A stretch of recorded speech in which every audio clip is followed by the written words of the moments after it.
अब अगली खबर जम्मू कश्मीर से, जहां विधानसभा में 5 मनोनीत सदस्यों का मामला सामने आया है। कांग्रेस और नेशनल कॉन्फ्रेंस ने मनोनयन को अवैध बता दिया। जरूरत पड़ी तो सुप्रीम कोर्ट जाएंगे, यह तक कहा गया है। फारूक अब्दुल्ला ने कहा कि बीजेपी से किसी कीमत पर गठबंधन नहीं करेंगे। इल्तिजा मुफ्ती ने भी बीजेपी पर सवाल खड़े किए हैं। बीजेपी ने कहा कि सब कानून के मुताबिक हो रहा है। तो 5 मेंबर्स के मनोनयन का जो फैसला है उसको लेकर आप देख रहे हैं किस तरीके से विवाद सामने आ गया है। कांग्रेस और एनसी ने दोनों ने इसे गलत बताया। गवर्नर साहब जो हैं, लेफ्टिनेंट गवर्नर साहब, उनको इससे दूर रहना चाहिए। हम बीजेपी के साथ जाने के लिए तैयार नहीं हैं। जो जाएगा उसका हशर वो होगा, मैं बयान नहीं कर सकता। नॉमिनेटेड एमएलएस का निर्णय होगा और वो जब होगा वो कानून के मुताबिक होगा, उसमें पूरी कानूनी प्रक्रियाओं को फॉलो करते हुए होगा। यहाँ पे बिल्कुल ही अजीब सी सिचुएशन यहाँ पे इनने क्रिएट कर दी है कि वो एलजी उनको नॉमिनेट करेगा। हमें उसमें भी कोई एतराज नहीं है कि अगर एलजी ने ही उनको नॉमिनेट करना है, but it should have been on the aid and advice of the government, जो गवर्नमेंट अभी बनी ही नहीं।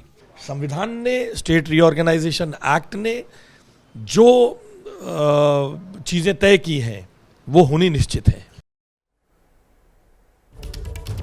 आइए सीधे मैं आपको लिए चलता हूं अजय बाचलू के पास इसी खबर पर और विस्तार से उनसे जानकारी लेते हैं। अजय, वहां की फिजाओं में, सियासी फिजाओं में इस फैसले को लेकर क्या हलचल है? वहां के जो स्थानीय नेता है क्या कह रहे हैं?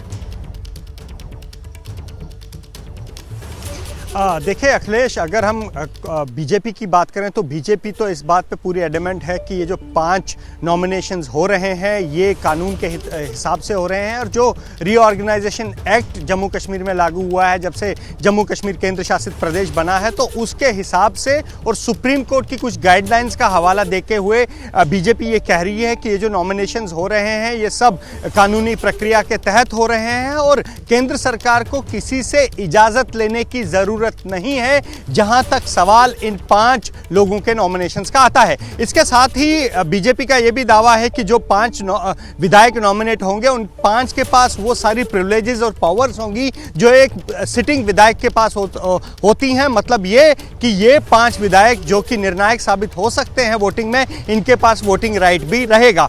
लेकिन वहीं अगर विपक्ष की बात करें तो विपक्ष टाइमिंग पर सवाल उठा रहा है, विपक्ष इनके नॉमिनेशंस पर सवाल उठा रहा है और विपक्ष लगातार सवाल उठा रहा है इन 5 जो विधायक हैं इनकी जो एफिलिएशंस रही हैं एक पॉलिटिकल पार्टी के साथ, उसको लेकर लगातार सवाल उठा रहे हैं। और कांग्रेस तो यहाँ तक हमलावर हुई है और कांग्रेस के जो प्रदेश के अध्यक्ष हैं तारिक हमीद कर्रा, उन्होंने एबीपी न्यूज़ से बात करते हुए इसे प्री पोल रिगिंग तक कह दिया है कि मतलब पोलिंग से पहले ही, पोलिंग के नतीजे आने से पहले ही इस तरह की रिगिंग जो है वो कर रही है। लेकिन इस बीच जो जानकार हैं उनका ये कहना है कि अगर केंद्र सरकार और एलजी इन 5 लोगों को नॉमिनेट करते हैं तो इसमें कोई भी गैरकानूनी कदम नहीं होगा। जैसे ही घड़ी का काटा दोपहर 2:30 पे आए, बबीता जी का दिल सास बहू साजिश के लिए मचल जाए। और ये है इनकी बहू, पूरे दिन ऑफिस की टेंशन हो जाए गॉन जब ये करें अपना फेवरेट शो फ्री टाइम पे ऑन। इनकी तरह आप भी देखिए अपना फेवरेट शो अपने टाइम पर और डाउनलोड कीजिए एबीपी लाइव ऐप अपने स्मार्ट टीवी पर।